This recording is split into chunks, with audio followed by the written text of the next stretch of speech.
call the roll. Freeholder Carter. Present. Freeholder Estrada. Present. Freeholder Hudak. Here. Freeholder Jallo. Here. Freeholder Kowalski. Here. Freeholder Mirabella. Present. Freeholder Wright. Here. Vice Chairman Granados. Present. Chairman Bergen. Present. Chairman, you have 9 freeholders present. Thank you. Clerk of the Board, please lead us in the prayer and salute to the flag. Humbly we ask God, the giver of peace and the lover of charity, to give the entire family of nations true agreement with his will, and to grant the light of his Spirit on all who work for justice and peace. Amen. Allegiance to the flag of the United States of America and to the republic for which it stands, one nation, under God, indivisible, with liberty and justice for all.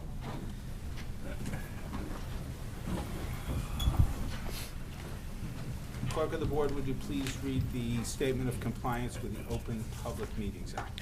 The chair wishes to announce that pursuant to the requirements of New Jersey statutes annotated Title 10, Chapter 4, Section 10 of the Open Public Meetings Act, adequate notice of this meeting of the Board of Chosen Freeholders of the County of Union has been given by mailing the annual meeting schedule for the year 2016, along with periodic changes necessitated by circumstances, to the newspapers circulating within the County of Union who are designated to receive such notice, and by posting the annual meeting schedule for the year 2016 in the Administration Building, and further by filing the annual meeting schedule for the year 2016 with the Office of the County Clerk. Thank you. May I now please have a motion to approve communications? So moved. Second. Moved by Freeholder Kowalski, seconded by Freeholder Granados. Clerk of the Board, please call the roll. Freeholder Carter. Yes. Freeholder Estrada. Yes. Freeholder Hudak. Aye. Freeholder Jallo. Aye. Freeholder Kowalski. Yes. Freeholder Mirabella. Aye. Freeholder Wright. Yeah, aye. And Vice Chairman Granados. Aye. And Chairman Bergen. Yes. Chairman, that's 9 votes in the affirmative. Thank you. At this time, we're going to go through a two-step process concerning adoption of our budget. First of all, we have a resolution concerning the COLA/CAP bank. That's Resolution 2016-382. If any member of the public wishes to comment on this resolution only, that's 2016-382, please come forward. Please give your name and address, and please remember the 5-minute time limit.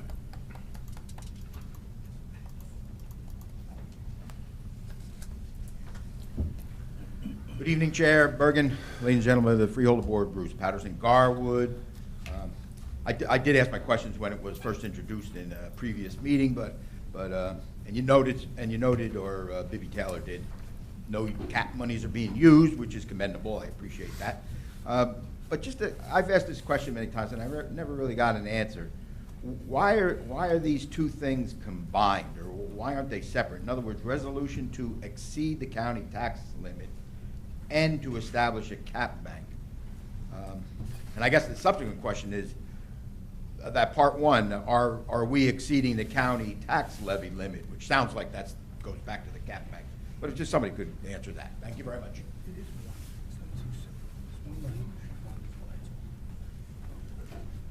Thank you. Director Taylor?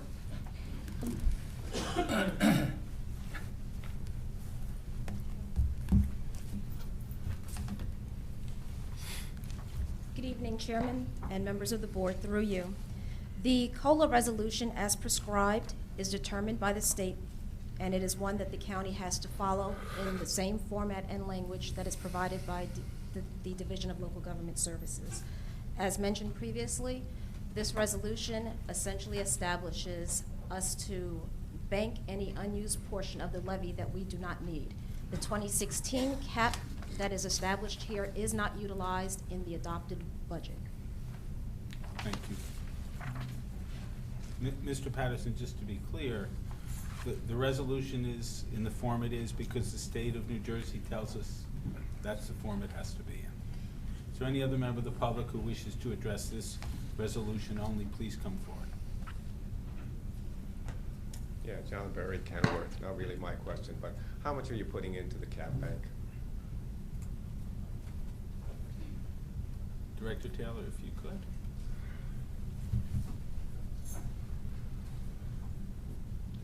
through you, Chairman, the cap bank that's established by this action is $8,367,579.11. Thank you.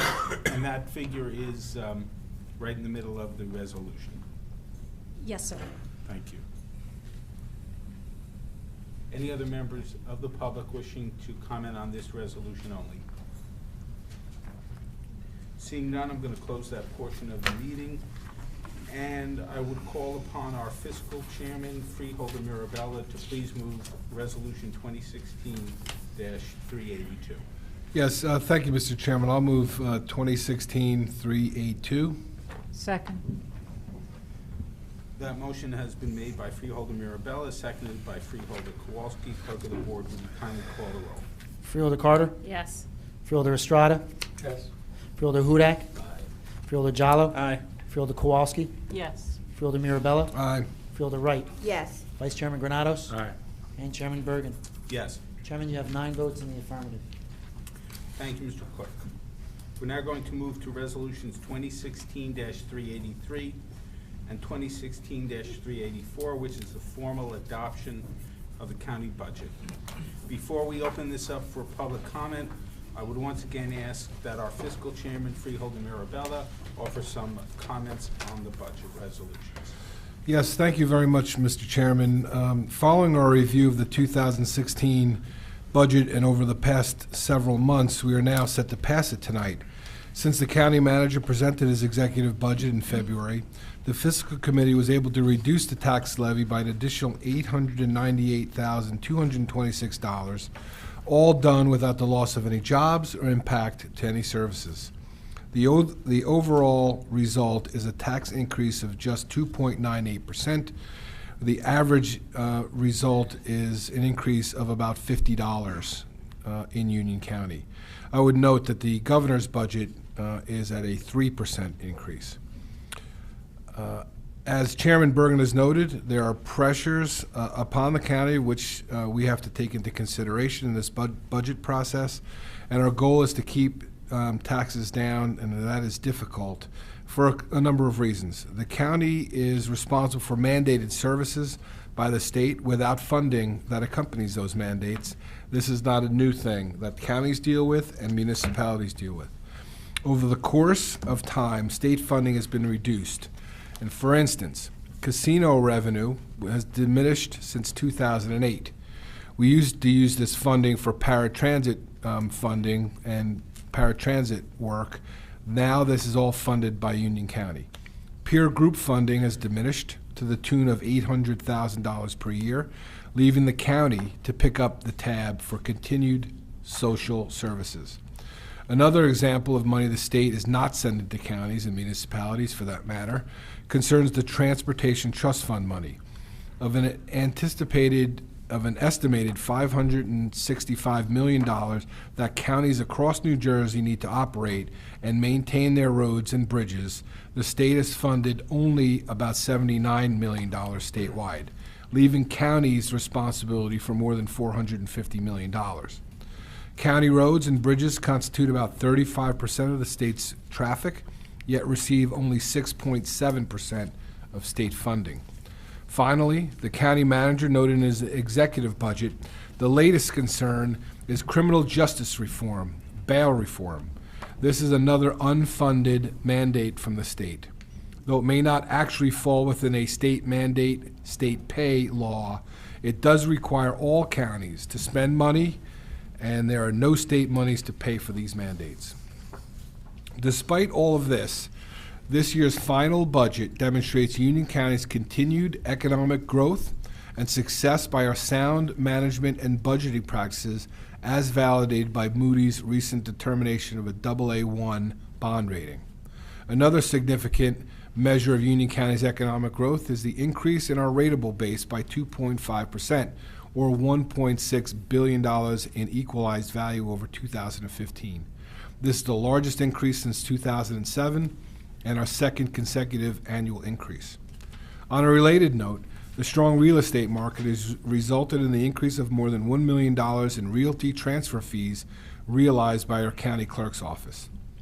In closing, Mr. Chairman, I'd like to thank the members of the Fiscal Committee, including Freeholders Kowalski, Wright, and Hudak, for their work, along with our county manager and department heads, including particular note to our finance director, B.B. Taylor, and her staff. Mr. Chairman, thank you. That's my statement. Thank you, Freeholder, and thank you for all your hard work along with your subcommittee in putting this budget before us. I now open the meeting to the public for comments only on 2016-383 and 2016-384, which are the budget resolutions. Once again, please state your name and address and be mindful of the 5-minute time limit. Are there any members of the public who wish to speak about these two resolutions only?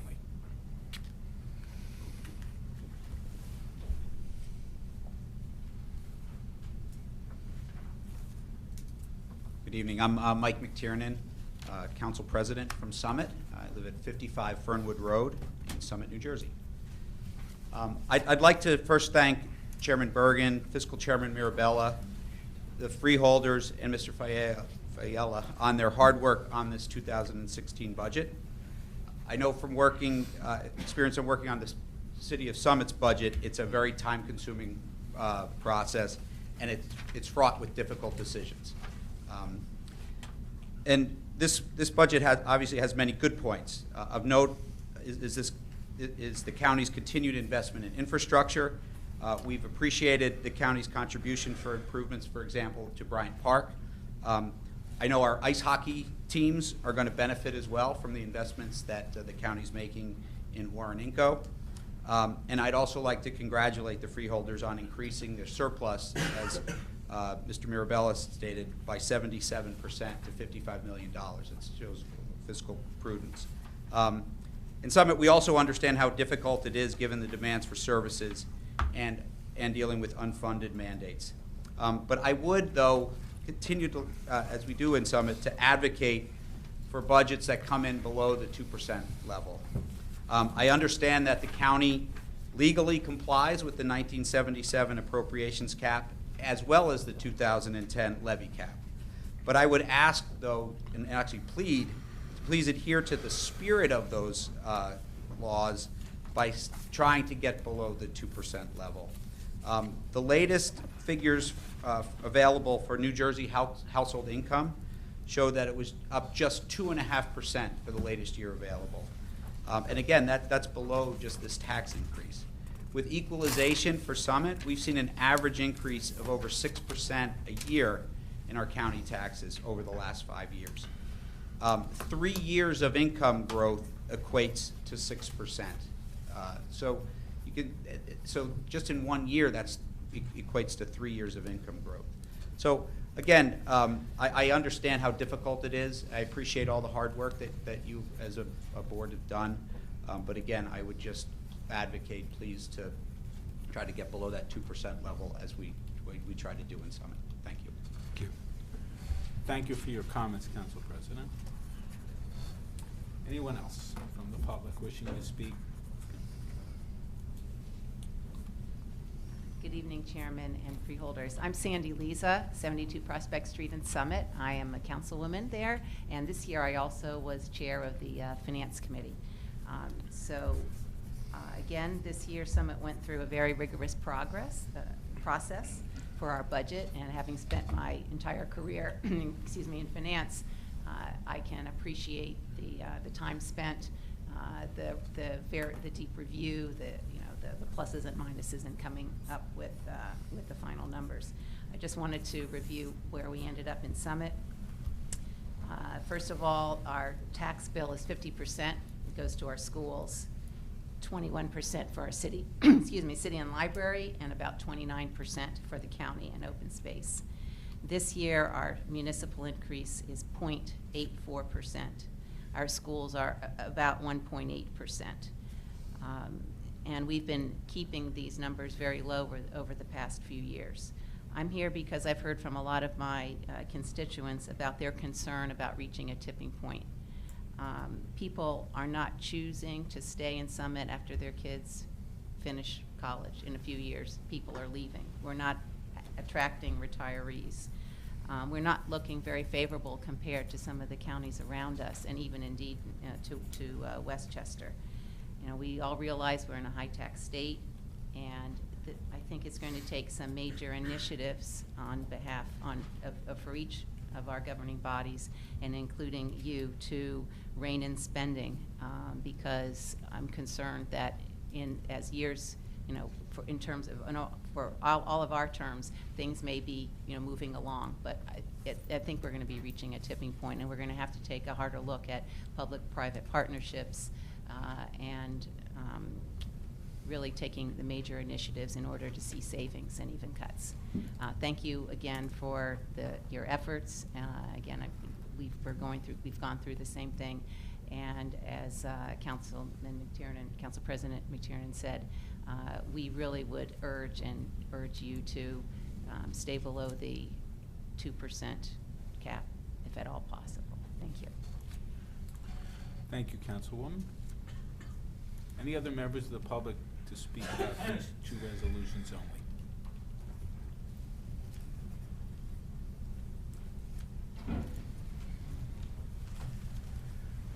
Good evening, Chair Bergen, ladies and gentlemen, Freeholder Board, Bruce Patterson, Garwood. Let me just first start off with the question I've been asking, that I haven't got an answer, is why is the business administrator of Scotch Plains overseeing and controlling the county budget? I would assume tonight the public's actually going to get an answer as to why. To talk about the budget, and I went through the budget, and I guess I'll use pages. I don't know if you guys are going to flip to the pages or anybody else, but on page 27, that's where it shows the surplus that everybody is crowing about. It's now $55 million, which you are reducing it, using $22 million. 2015, it was actually $31 million, so it increased approximately $25 million from last year. And if anything, this proves me right that last year I stood here and I said you guys are hiding a lot of operational costs from Runnels Hospital when you sold it to the tune of 15 to 25 million. Well, this is proving me out that all this money all of a sudden came out of the woodwork, and we're looking at it. So, you know, you're saying you increased the surplus and everybody thank you for it. But no, what it was Hudak was the finance chair last year, and he didn't even catch that. And when I talked to him about it, and I talked to you guys, and I wrote letters to the towns, it just fell on deaf ears, and people were clueless, I guess. So, but anyway, it's out here, and you're reducing the budget. But one thing, just to tell you, they're asking to stay below 2%. Perfect. Maybe nobody really understands finances, but if you're leaving 33 million in surplus remaining, you could easily adjust that downward to offset the taxes. And when I say adjust it downward, a rule of thumb is about 5% contingency on your budget of 500 million, which is 25 million. You have 33 million left over, 25 million it should be. That's an 8 million decrease that you can actually use towards offsetting the tax increase of close to $10 million, brings it down to $2 million, well below the 2%, and actually that would show at least you care for the taxpayers. I mean, we're talking to council people, talking about people moving out because they're at the tipping point. So please, I mean, you still have time, you can adjust this and vote no on it. Another thing, page 3A and 30, that shows those pages show the county health benefit cost of $61 million. And then it shows the debt service of $63 million. You total those two up, that's $124 million. That's actually 25% of the budget. These are non-productive dollars that are actually coming out of the taxpayers' money and going nowhere to help the taxpayers. So, I mean, these two items you really should look at. 25% of the budget, health care and debt service. You should form a committee to analyze and maybe try to cut that back. I thought you went into JIF to save money. I guess not. On the appropriation page 16, it shows the health opt-out costs. And that's if two people are working and one has and both have insurance costs, health insurance. One opts out and gets paid $5,000 or $2,500, whichever the limit is. You have an opt-out cost of $1.8 million. And again, this is unproductive money. I noted this before. With Christie's plan, he was saying the employees have to pay a portion of their health care, which I'm sure you're making because I saw that in there for about $6 million.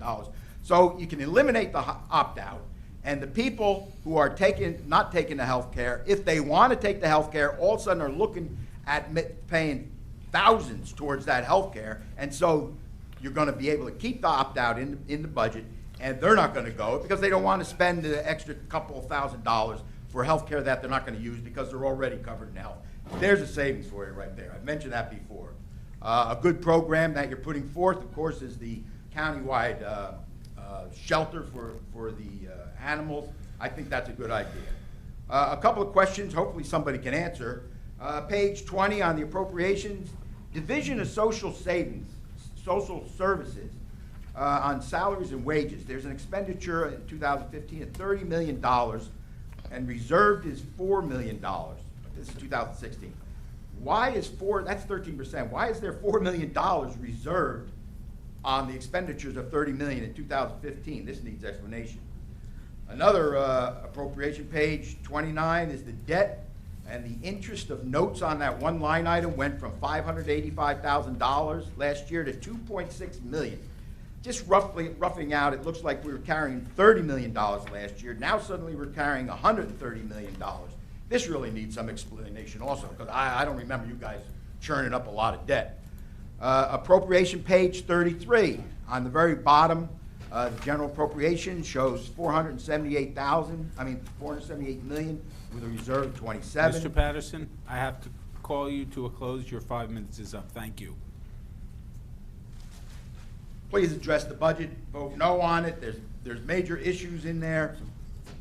Thank you, Mr. Patterson. I'll continue talking about it later on in the night. Thank you. We appreciate your comments. Thank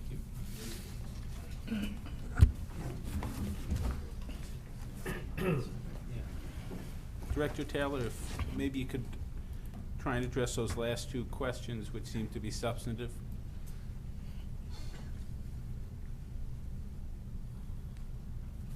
Through you, Chairman. With regard to the note interest, we did provide and issue bonds last year in the amount of $135 million of amounts that were previously authorized, and so that was the interest that was due on those notes. With regard to social services, as you know, and as the board's policy, we try to hold all vacancies open for approximately 90 days unless those positions are absolutely necessary. That's one way that we try to also build surplus, by keeping positions open in order to have those funds reserved. That reserved amount then lapses after 2 subsequent budget years. And so we did have several vacancies that the Director of Human Services was working actively with personnel to fill. Thank you. Any other members of the public with questions or comments concerning these two resolutions? Seeing none, I will close that portion of the meeting, and I would ask that Fiscal Chairman Mirabella kindly move for adoption resolutions 2016-383 and 2016-384. Thank you, Mr. Chairman. I'm happy to move 2016-383 and 384. Is there a second? Second. Moved by Freeholder Mirabella, seconded by Freeholder Carter. Clerk, please call the roll. Freeholder Carter. Yes. Freeholder Estrada. Yes. Freeholder Hudak. Aye. Freeholder Jallo. Aye. Freeholder Kowalski. Yes. Freeholder Mirabella. Aye. Freeholder Wright. Yes. Vice Chairman Granados. Aye. Chairman Bergen. Yes. Chairman, you have 9 votes in the affirmative. Thank you, Clerk. We now move on to the remaining resolutions on the budget, on the agenda. I once again open the floor open for public comment on any of the pending resolutions before this body.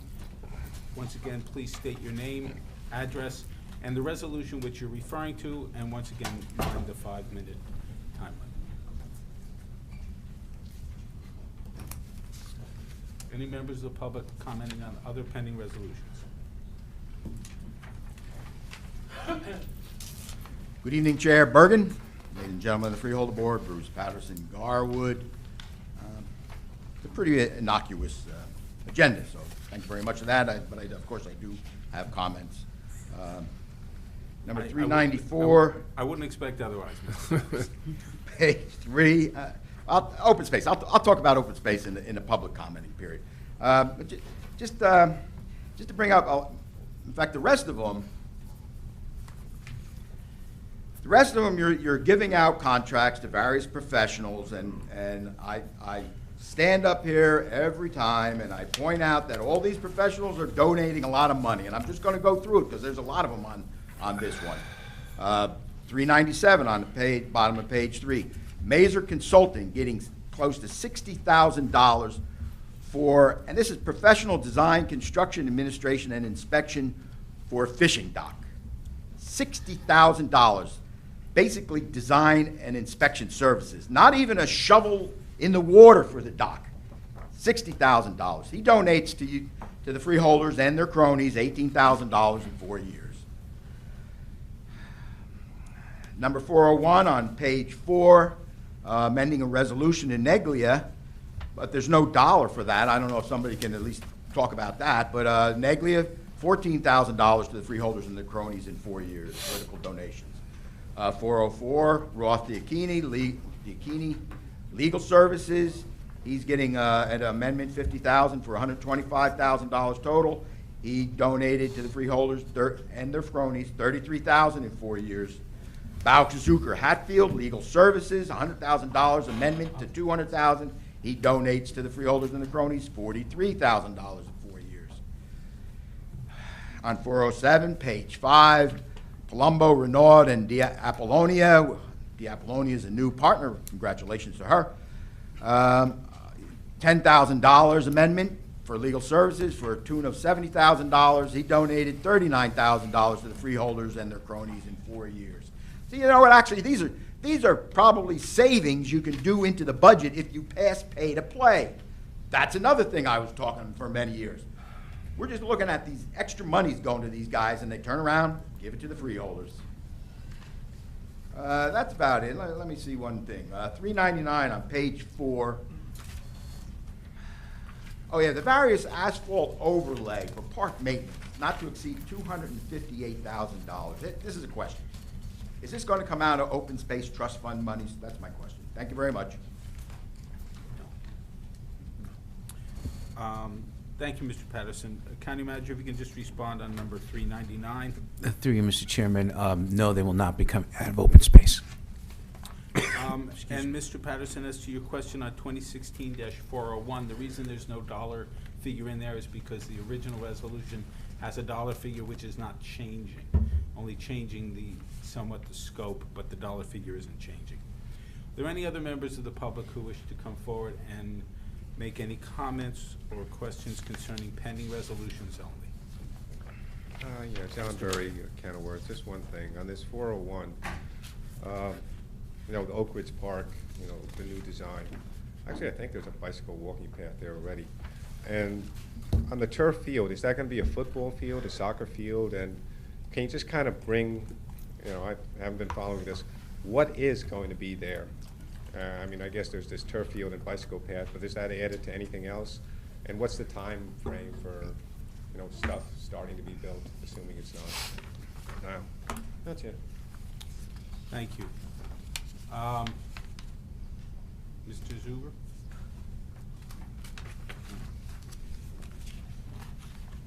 On time frame, I'll tell you, it won't be in the next couple of weeks, in as much as we're just awarding the engineering at this point, but. In regard to this resolution, the amendment is for the design of just, there is a cart path there that we've connected. This is going to be a formal bike path, 2 miles in length, going around the park. The track, and it's going to be a track and field with all the amenities of high jump and pole vault. It's going to be an 8-lane track, and the field, it's going to be lined for soccer and lacrosse. Very good, thank you. Any other members of the public with any questions or comments on pending resolutions? Seeing none, I close that portion of the meeting, and I now would call for a motion to adopt resolutions 2016-385 through 2016-425. So moved, Mr. Chairman. Second. Moved by Freeholder Mirabella, seconded by Freeholder Kowalski. Clerk of the Board, kindly call the roll. Freeholder Carter. Yes. Freeholder Estrada. Yes, with exception on 216-401. Is that an abstention or a no? Freeholder Jallo. Aye to all except to 2016-401. Freeholder Kowalski. Yes. Freeholder Mirabella. Aye. Freeholder Wright. Yes. Vice Chairman Granados. Not at all. Chairman Bergen. Yes as to all.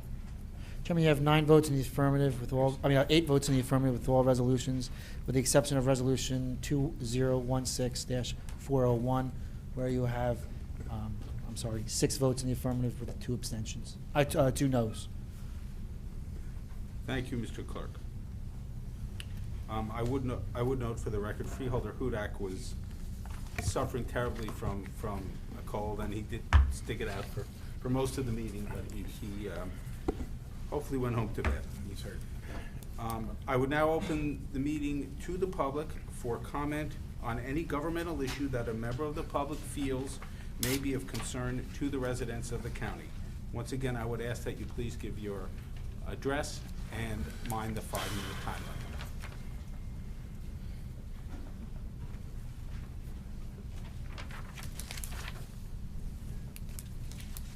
Good evening. My name is Dave Timms, Caldwell Avenue in Union.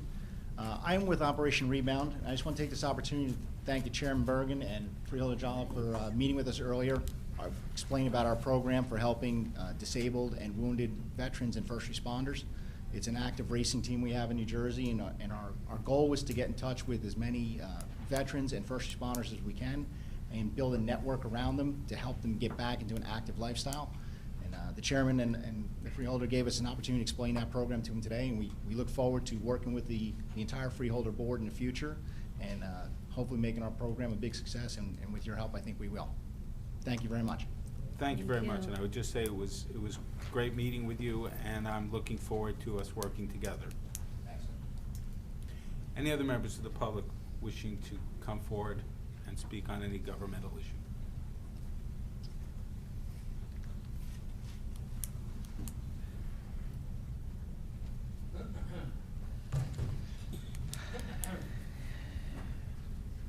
Good evening, Chair Bergen. Ladies and gentlemen of the Freeholder Board, Bruce, Patterson, Garwood. Actually, I'll finish talking about the budget, only because I was cut short. I was right near the end anyway. But I wanted to make suggestions, and I've made these time and time again. And one of them, let's start with the county making the towns match grants. Talked about this many times. Right now, next council meeting, we're actually bonding. You gave us $65,000. I thank you for that. Garwood, thank you for that. Big check. I don't know if they can cash it, but anyway. So, and this is from that Hudak Patterson infrastructure grant.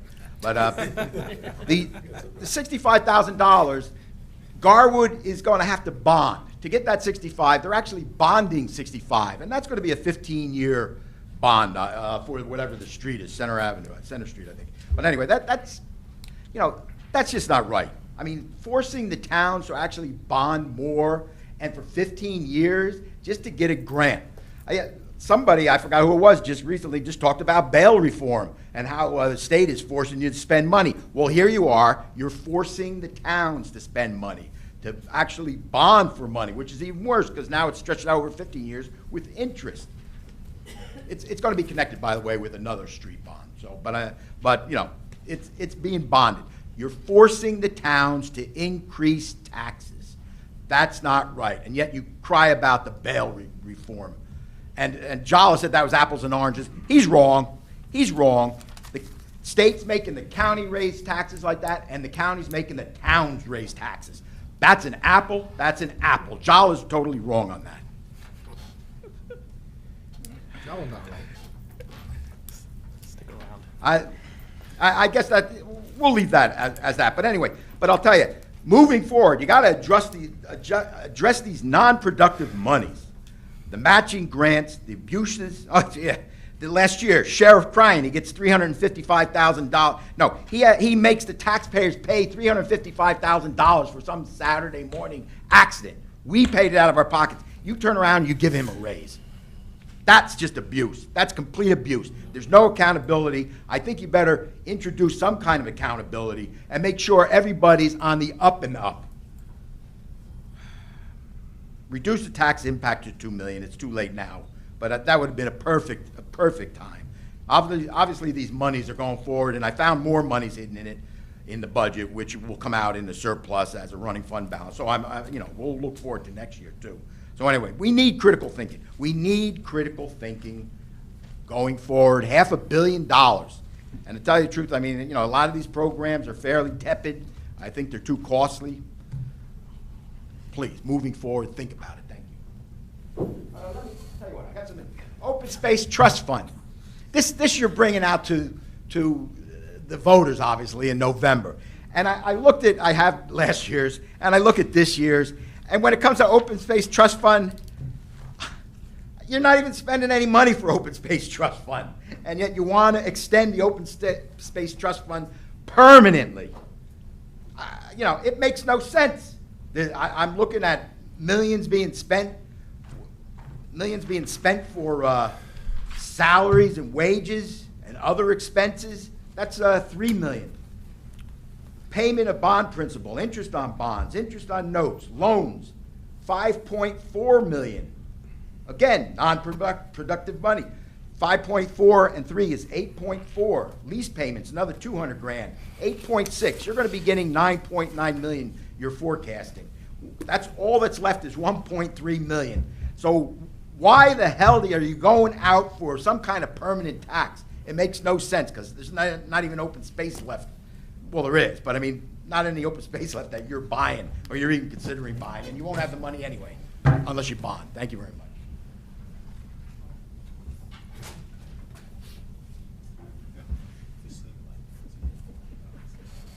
Thank you, Mr. Patterson. Any other members of the public wishing to speak at this time? Mr. Burry. Yeah, John Burry of Kenilworth, and it's 2 points. Following up on that open space thing, it's bizarre that the Summit people come and keep asking you to cut it when you're actually using it for your budget. I mean, what is it, 2.3 million for park salaries, other salaries, $1 million or $2 million, $4 million for debt, which everything was paid for. That number is spurious. So everything from the open space fund is being used for the general budget. It started in 2011 when the cap came in and you had this idea to use it. I mean, if I were an elected official, I would be upset, but apparently there are only 2 of them here. I mean, they don't really pay much attention. So that's the story there. The other thing was it's really, really unusual to have no votes on these resolutions. And if you care to, I'd just be curious. You don't have to, but Freeholder Jallo and Estrada might want to explain what's going on with Oak Ridge, because I'm jumping to conclusions here. Soccer, lacrosse, and a bike path seem okay. Do they have anything else in mind, or what? I haven't heard anything about Clark people wanting anything specific. They'd like a golf course, but I don't think that's going to happen. So if they could, somebody can explain if there's something I'm missing here on these. It seemed like an innocuous resolution, but if there's any backstory to all this, that was it. Thank you for your comments. Any other members of the public wishing to come forward and speak on any public issue? Seeing none, I'll call that portion of the meeting to a close and now move on to freeholder reports and comments. Freeholder Jallo. Thank you. I would actually like to address the comment made by the speaker relative to the infrastructure grant and how it's apples to apples versus apples to oranges. The difference between, the difference between the hypothetical that you put forth, the speaker put forth, with regard to, a state unfunded mandate is that the county has no option to say no to an unfunded mandate. We have to do it, hence the word mandate, right? There's no option to do it. As opposed to an infrastructure grant, which is a grant program that if the town wants to take advantage of it, they can. If the town doesn't or doesn't have the wherewithal to take advantage of it, they don't have to. They can say no. So comparing those two things are apples to oranges. And no matter how loudly or forcefully you say that I'm wrong in saying that, I disagree with you respectfully and think that you're in fact wrong. The other statements that you made with regard to it is that the town has to bond, and the town has to do this project. And I think that that's a misstatement, or really that creates an argument that's not based on the proper premise. The whole creation of the infrastructure grant was to assist towns with projects that were shovel-ready, projects that the towns were going to do anyway. So if you're a town and you're going to do a project that costs $130,000 and the county comes through and says, you know, we'll give you $65,000 to do it, you were already going to do the program. It was a program you already had in mind and already had anticipated potentially bonding for it, right? To get $65,000 from the county to do it, I think isn't such a bad thing.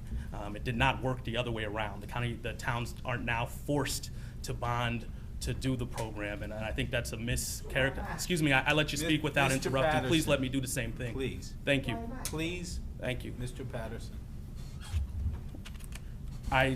There are matching grants throughout the state government. There are matching grants throughout the county.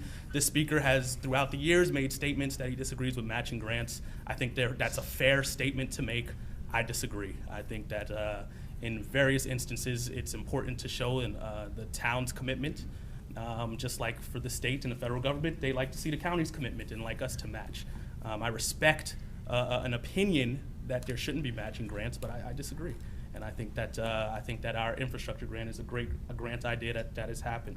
I'm going to switch gears and talk quickly about an event that happened, a tragic event that happened in Linden, reminding us about the dangers of carbon monoxide poisoning. It was a terrible accident. Students young students, one has passed, and I think the other one is still in critical condition. She's actually a student of my aunt in Linden. Nationwide, every year, more than 20,000 people go to the emergency room with symptoms of carbon monoxide poisoning, and hundreds die. While not every accident is preventable, you can take steps to reduce this risk. Carbon monoxide detectors in your home, you have to install them, check them regularly.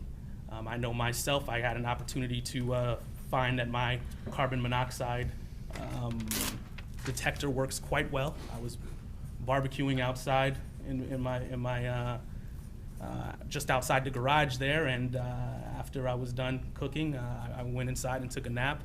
My wife, thinking that I was done with the grill and that the grill was done, brought it inside the garage, and within 20 minutes we were reminded that we had carbon monoxide detectors throughout the house. And I certainly want to thank the Union Fire Department for coming and checking and making sure that it was safe to continue to live and breathe in there. You know, and that's a little light version of the story, but this is truly a serious issue. And I urge all the residents out there to make sure that their detectors in their homes are working. Thank you, Chairman. Thank you, Freeholder. Freeholder Wright. Thank you. I'm pleased to invite women who own or are anticipating owning or managing a business or nonprofit organization in Union County to attend the 4th Annual Union County Women Mean Business Summit on Wednesday, May the 25th, from 11:30 a.m. to 5:30 p.m. It will be held at the clubhouse at our Galloping Hill Golf Course in Kenilworth. This year's event promises to help attendees expand their circle of influence by creating new, powerful relationships with diverse and interesting business women, while learning about relevant topics such as art of the ask, turning your passion into profits, and uncovering your female genius. The special guest speaker will be Deborah Veazey, President and CEO of the Community Food Bank of New Jersey.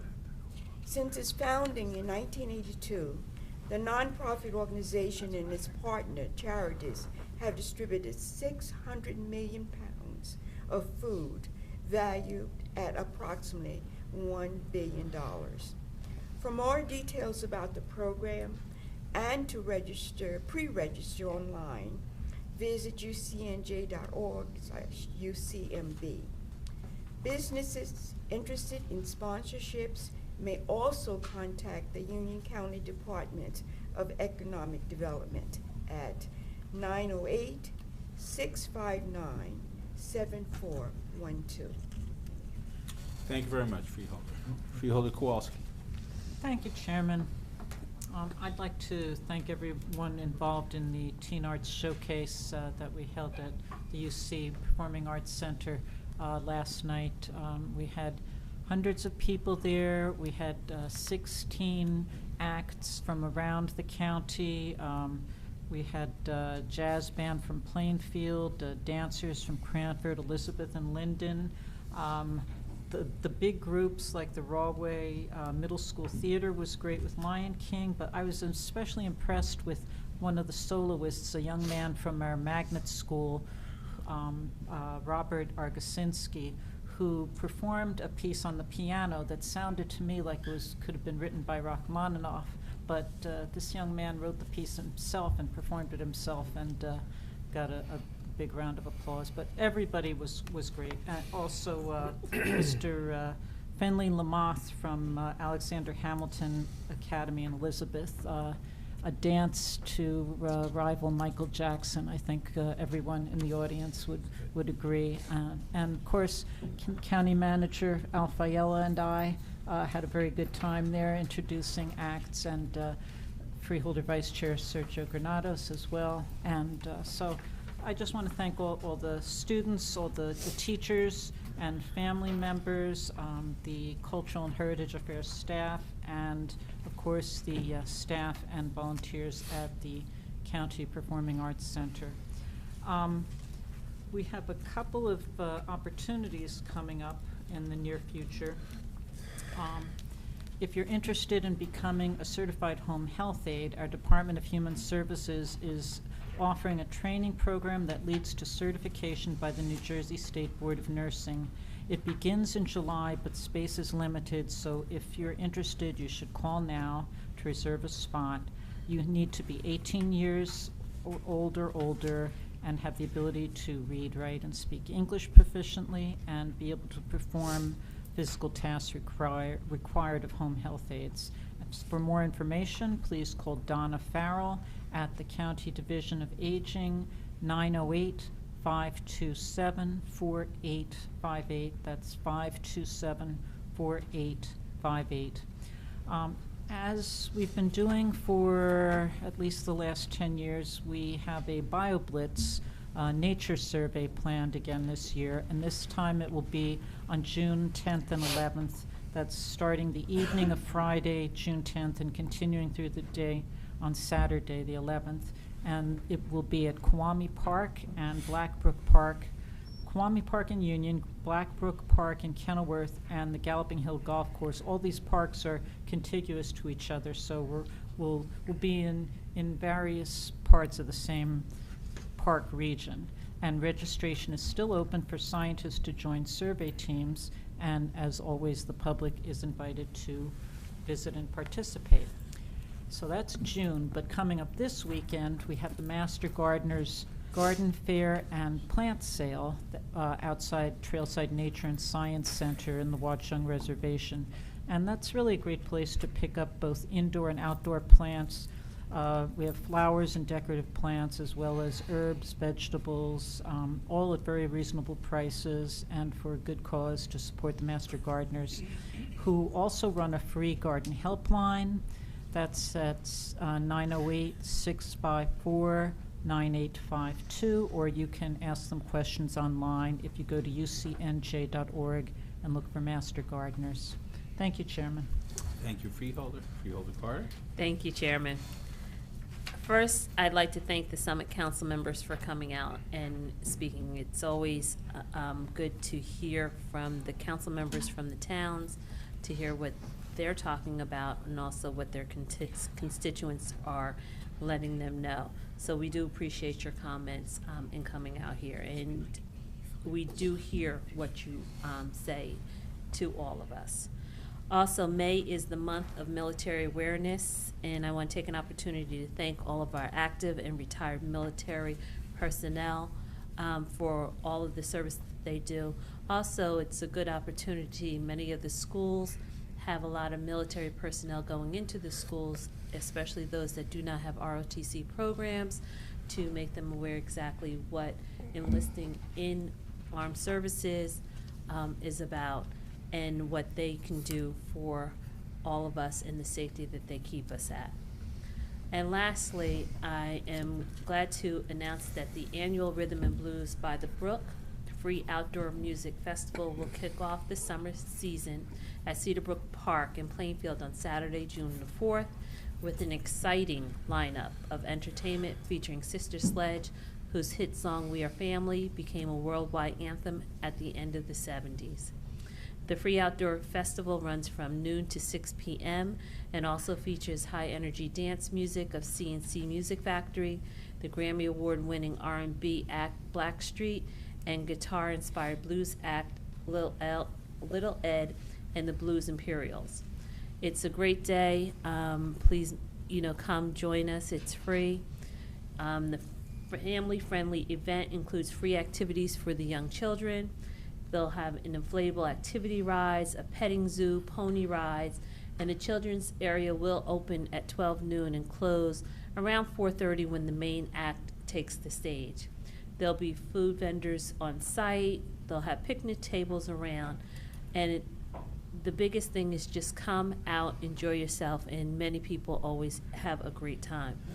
And one of the things that you can do is if you need additional information, please go to www.ucnj.org, and you will find not just information about the Rhythm and Blues by the Brook, but also many of our programs that we have going on in the summertime, and also information in reference to our summer series concert. Thank you, Chairman. Thank you, Freeholder. Freeholder Estrada. Thank you, Mr. Chairman. A couple of things. First of all, just to let everybody know, the TTF, which is the fund that's utilized by the state to fund highway improvements, last year we had an issue because they changed the manner in which they measured the linear mileages, and it actually had an impact of $4 million just for urban areas. No different this year again. Last year we were able to actually make it up because the legislation happened to allocate another $4 million to keep us all even. This year again, they came out with a formula similar to last year, which again, we're looking at anywhere between a $4 to a $4.8 million less money available for urban areas. So hopefully the same campaign will be waged in trying to get our fair share in comparison to the urban areas of the state of New Jersey. And another note, first of all, I want to thank the Councilman President Maternan and Sandra Lisa, the pro temp, for being with us today. 2 weeks ago, on April the 30th, I had the opportunity to come out to Summit and meet with Councilman Rubino about a great program which is called the Summit Park Line. I tell you, somebody's really enthused about a project is Councilman Rubino, and I know that he's had other conversation with other of our freeholders. We had the opportunity to actually walk in many of the areas, and I found it very, very interesting.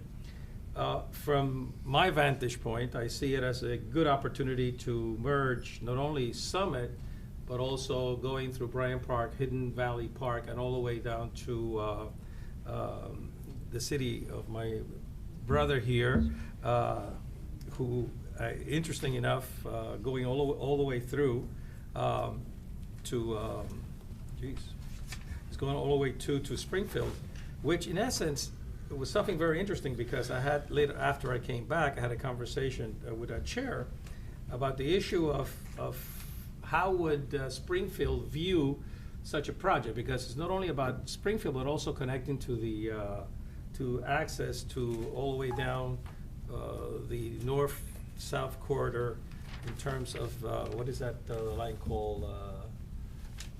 It'll come to me in a minute, but.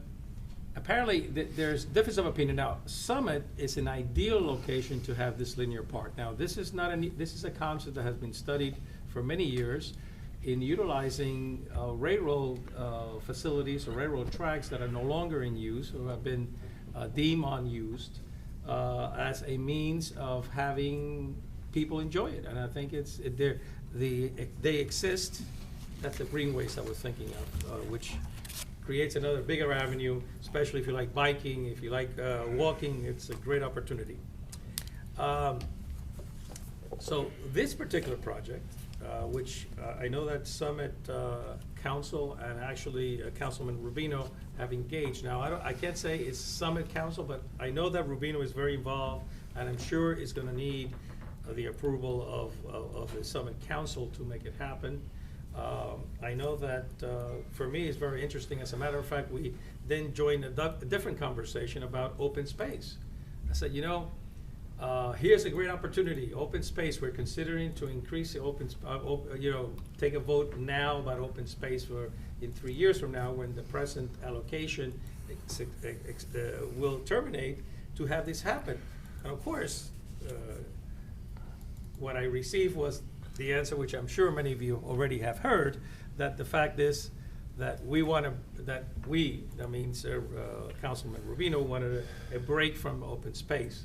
But the reality is, and again, I said to him, I said, if you had listened to what Freeholder Jallo mentioned about the importance of having greater amount of people to participate in approving the open space, and I think that this year's election would allow the highest participation anywhere, I think, for the next many, many years. Why? Because this is a charged elections, and we have, you hear, for example, today I've heard from the Republicans indicating how many new people they have generated, in essence, of coming out, registering and voting. Likewise, I'm sure the Democrats are doing the same. So, as far as I see it, it's a great opportunity to ask our constituents how do they feel about this project. As a matter of fact, it was very interesting because I was one of the individuals who voted back many years ago to open up the ability to do this open space. So I said to him, I said, listen, I'm a true believer that this is something that's very important. I know that we've heard today that the bonding associated with it, since day one, it's been very clear that we acted on things even though we needed to bond, and actually it allows for that in order not to lose opportunities in terms of acquiring open space and making the necessary renovations for the future. So going back to the issue of the Summer Park Lane, I came back and then I began to do some research because one of the most critical points that I expressed to Councilman Rubino is the fact is, and I think he's working toward this goal, is to make sure that Summit has the ability of control in terms of this railroad. Now, this railroad has been, the state has had different opinions, or as a matter of fact, possibly checking, we probably have control of the railroad now, which is the Railway Valley Railroad, versus the state, but I'm sure we're gonna get it all cleared up and get it, this is the list of the problems. Of course, I addressed with Councilman, how are you gonna fund this? How much are you willing, because I reminded him about the 2% a year and everything else. If anything that I found that in the one-to-one conversation that I had, it was very jovial. Typical me, I kind of jabbed him a little, he jabbed me back, but I left there with a reality that is a man who cares about a project enough and is going out all the way to make it happen. Now, I felt that his low number and his high number were too wide, but that's something that I'm sure I saw some of the drawings, some of the designs. As a matter of fact, there was people walking in the street and a lady stopped by the window, look at the designs, ask questions. And I said to him, I said, this is a great opportunity. As far as I'm concerned, in reference to the position that I represent Union County in the New Jersey Transportation Planning Authority, if there's ever a project that this would fall into, I would definitely be out there banging doors to make sure that it comes to Summit and it comes to Union County. But still, he believes that he can do it with donations not costing City of Summit. I tell you, I would like to see that day, because it's a better not only for the City of Summit, but all of us. So I commend them, I commend the City of Summit in everything that they do. It's interesting when you were giving numbers about how much you spend in education, I tell you, and it shows very well the amount of, the level of education that you're providing to the students of Summit. You could have gone back and cut their budget by 10% and added to the city, and you have not done that. You have very top-notch professionals that do a beautiful job on a daily basis, and my congratulations. So that concludes my comments. Today is the summit day. Thank you, Freeholder. Freeholder Mirabella. Thank you very much, Mr. Chairman. I want to thank the representatives from Summit as well for sharing their thoughts. I hope we continue to keep our dialogue open between the city and the county. A good tradition started by former Council President Madden several years ago, coming to Freeholder meetings and discussing ideas that were important to our mutual constituents. So let's continue that dialogue. So thank you for being here, too. So Police Week is upon us, and there's been two recent events that happens that Freeholder Wright, Chairman Bergen, and I both attended. One earlier this week was the memorial service for Canine Larkin, who passed away a couple of months ago. Sergeant Wilson of the Sheriff's Department was the partner with Canine Larkin, and I really want to thank Sheriff Cryan for his leadership in the Canine unit for Union County. It's an asset used by all municipalities, and just highlighted the importance of the canine partners and the role that they play in Union County. I want to thank the chairman and Freeholder Wright for attending that service. I thought it was well done and very important. And then just earlier today, we had the opportunity again with the chairman and Freeholder Wright to attend the UCERT SWAT demonstration up at the quarry. And we are very fortunate in Union County with the support of Prosecutor Park and Sheriff Cryan and the county manager and our municipal police departments to have a top-notch UCERT, Union County Emergency Response Team, and a SWAT team that protects us. This is not to substitute our local police departments, but to supplement them when there's serious situations. And we were able to see demonstrations today on hostage negotiation, forced entry, sniper capability, the medics, and I thought it was a terrific demonstration of the capability. I know that I will sleep better at night knowing that there is this team of individuals highly trained throughout the state and the country that are made up from our municipal police departments on loan to this UCERT team, and they do the training on their own time. But with the support of the municipalities and the county agencies, we have a top-notch force that can help and augment any police response in the local towns. So I wanted to raise the awareness of that team, encourage the continued support, not only on a county level, but on a municipal level. And I was just very honored and pleased to be there with the prosecutor in conjunction with her office and the county agencies and the municipalities to kind of highlight the capability that we do have. And I thought it was important. I will push to have this demonstration on a regular basis because there was a number of police chiefs from around the county that were present, as well as several mayors and council members who attended. And I think it's great to highlight this capability and so that they understand what we have under our Union County arsenal. With that, Mr. Chairman, I'll conclude my comment. Thank you, Freeholder. Vice Chairman Granados. No comments, Chairman. Thank you very much. Thank you. County Council. No comments, Mr. Chairman. Thank you. County Manager. No comments, Mr. Chairman. Thank you. Thank you. I just want to make one brief response to a couple of our public comments. It's not my policy to debate with public commenters, but I do want to say that the fact that something may be repeated week after week, month after month, doesn't mean that it's true. It just means that it keeps getting said over and over again. And that's all I'm going to say on that. On a happy note, I'm happy to announce that our new Falcon cam is up and running, and there it is. For those of you who don't know, we have had a pair of peregrine falcons nesting on the roof of the county courthouse for close to a decade, I believe. were there the first year and had some trouble, so we put a plastic doghouse out there for them. And it's become a regular nesting place. Falcons were at one time absent from the state of New Jersey, and so we're very happy to be participating in bringing them back. In fact, and you can't see them because one of the two pair of birds is sitting on them, but there are 4 eggs there, and we anticipate that they will be hatching almost any day. This is a live feed.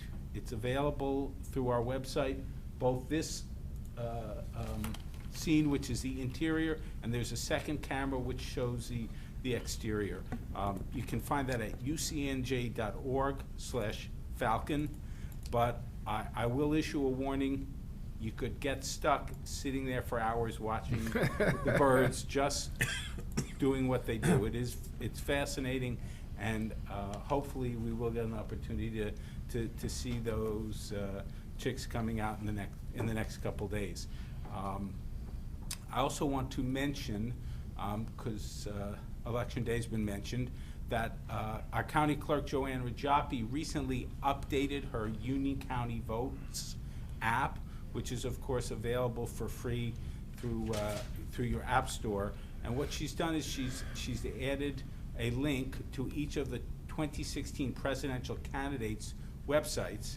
So among all of the services there concerning voting in Union County, you can also get that information by directly linking to the presidential candidates' websites.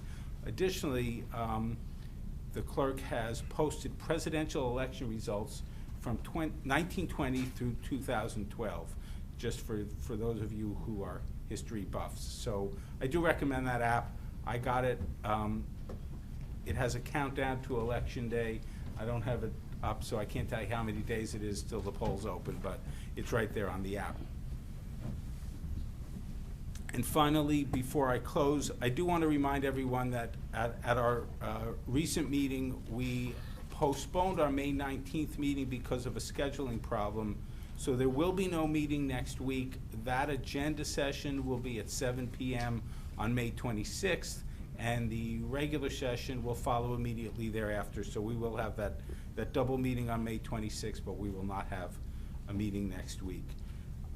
That being said, thank you all for coming. May I please have a motion to adjourn? So moved. Is there a second? Second. All in favor? Aye. Any opposed? Thank you. Have a good evening. All right.